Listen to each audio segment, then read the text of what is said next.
Hey everyone, welcome. Today, we're jumping into an explainer on something you've probably dived into dozens of times without a second thought, your standard backyard swimming pool. Most of us just look at a pool and see a refreshing place to cool off on a hot summer day, right? Well, today, we're going to uncover the fascinating, relentless, and completely invisible war being waged in that water. We are going to explore the hidden science, the complex math, and the precise chemistry that actually keeps that water clear and safe for us. It's like a giant puzzle, and we're going to piece it together.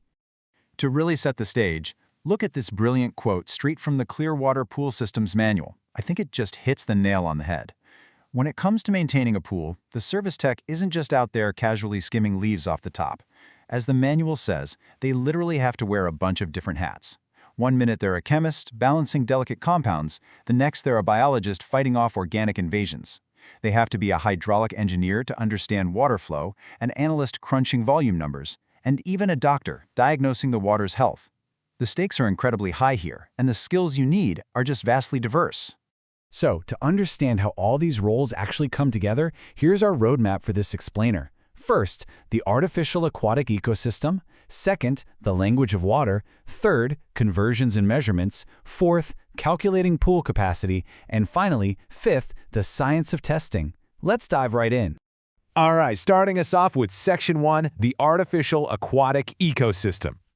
There is a really stark contrast between a natural body of water and a manufactured one. Think about a natural pond. Mother Nature basically takes care of the purification herself. It's this beautiful, self-sustaining ecosystem where sand and rocks act as natural filters, plants are pumping out oxygen, and animals are keeping things balanced. But a swimming pool? A pool is an entirely artificial void. There is absolutely no natural ecosystem.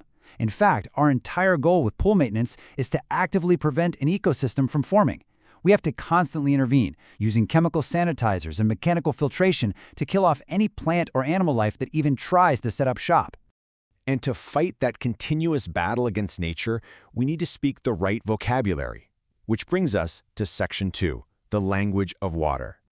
Okay, so the absolute holy grail of water treatment is something called the Langelier Index. This is a mathematically derived factor that looks at calcium hardness, total alkalinity, and pH at a specific temperature. The big takeaway here is that a Langelier index of exactly 0 indicates perfect water balance. If you hit 0, the water is neither corrosive nor scaling. And why does that even matter? Well, scaling water leaves these crusty calcium deposits that can totally ruin your expensive circulation equipment, while corrosive water literally eats away at the pool lining and burns swimmers' eyes. Hitting 0 means you've achieved a state of perfect manufactured harmony. Now, to actually achieve that perfect 0, you've got to understand pH. The pH scale measures how acidic the water is, running from 0 to 15, with 7 sitting right dead center as neutral. Anything below 7 is acidic, above 7 is basic or alkaline. But here's the thing, water is kind of stubborn. Its pH naturally wants to bounce all over the place. That's why technicians also measure total alkalinity. Think of it as a crucial buffer.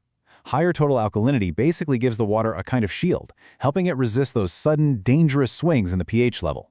Because if we fail to maintain that delicate balance, we are basically opening the front door to our invisible adversaries.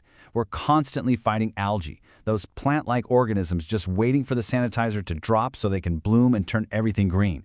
We're battling microscopic bacteria that carry serious disease potential. Then there are chloramines, which form when free chlorine binds with ammonia or pollutants. Actually, fun fact, that's what causes that famous pool smell we all know. And we even have to deal with colloidal matter, which is this gelatinous, mucinous stuff suspended in the water so tiny it can slip right through standard sediment filters. No thank you. Defeating those microscopic threats requires some serious precision. That takes us to Section 3, conversions and measurements. Let's be honest, treating water is essentially an exercise in rigorous mathematics.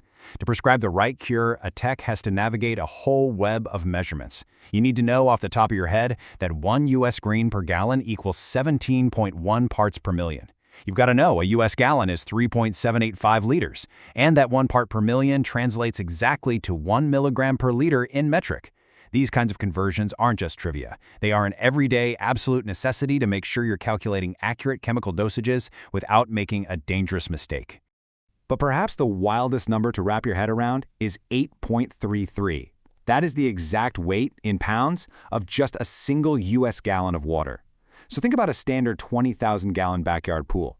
Do the math, and you realize very quickly you are treating over 166,000 pounds of liquid mass. You aren't just pouring in some chemicals, you are manipulating the chemistry of a literal physical giant. Which naturally leads us to Section 4, calculating pool capacity. Because before you add a single drop of sanitizer to all that weight, you absolutely must know the exact volume of water you're dealing with. So, where do we start? The very first mathematical step to finding capacity is figuring out the pool's average depth.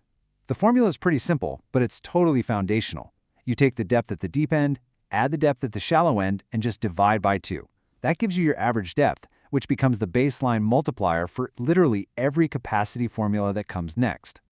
Let's see how this plays out for your standard rectangular pool. You take your length, multiply it by the width, and then multiply that by the average depth we just figured out. That gives you the total cubic feet. But here is the real secret to finding the liquid volume. You have to multiply that whole number by 7.5. Why 7.5? Well, 1 cubic foot of space holds exactly 7.48 gallons of water. Rounding that to 7.5 is the magic key that translates raw geometric space into actual gallons. But what if the pool isn't a rectangle? If it's oval or circular, the geometry changes, and so does the math. You multiply the long diameter by the short diameter, multiply by the average depth, but now, and this is crucial, you multiply by 5.9. If you accidentally use that 7.5 multiplier on an oval pool, you would vastly overestimate the volume. That means a massive chemical overdose. This is exactly why identifying the true geometric shape is so important. Of course, backyards today are rarely that simple. We see all sorts of incredibly complex, custom, non-standard designs. When a tech rolls up to an L-shaped or kidney-shaped pool, they have to put on that geometry expert hat. You can't just eyeball it and guess the volume. You have to mentally break the pool down into recognizable, measurable shapes. The manual actually breaks this complex task into 3 really logical steps. Step 1, divide that irregular overall shape into smaller, distinct geometric forms, like maybe it's a rectangle attached to a semicircle. Step 2, figure out the gallon capacity for each individual piece using those specific 7.5 or 5.9 multipliers we just talked about. And step 3, add all those individual totals together. That finally reveals the true total capacity of the pool, and only then can the treatment begin. Once we know exactly how much water we're treating, it's time to put on the doctor's hat for our final section, the science of testing. You know, a lot of people think testing the water is just about making sure it looks sparkling and blue, but proper chemical testing is actually a vital preventative measure designed to protect 3 specific things. First, and obviously most importantly, it protects the swimmers from bacteria and nasty acidic conditions. Second, it protects that incredibly expensive circulation and filtration equipment from corroding. And third, it protects the physical pool vessel itself from cracking, scaling, or structurally degrading over time. But here is the catch. A chemical test is literally only as good as the water sample you use. Technique matters so much here. If you just lazily scoop some water off the uncirculated surface, your chemical results are going to be wildly different than if you took a proper sample from 2 feet below the surface right after the pump has been actively running. If you base your chemical adjustments on a bad surface sample, you aren't solving the pool's problems, you are actively creating new ones. Precision is everything in this game. And that brings us to the end of our explainer. Let me leave you with this final thought. The next time you're standing on the edge of a crystal clear swimming pool, think about the Langelier Index. Think about those meticulous capacity calculations and the constant, relentless battle against microscopic adversaries. Will you ever look at a simple backyard dip the exact same way again, knowing the invisible chemical warfare and complex math happening just beneath the surface? Thank you so much for joining me today. Keep learning, keep questioning, and we'll see you next time.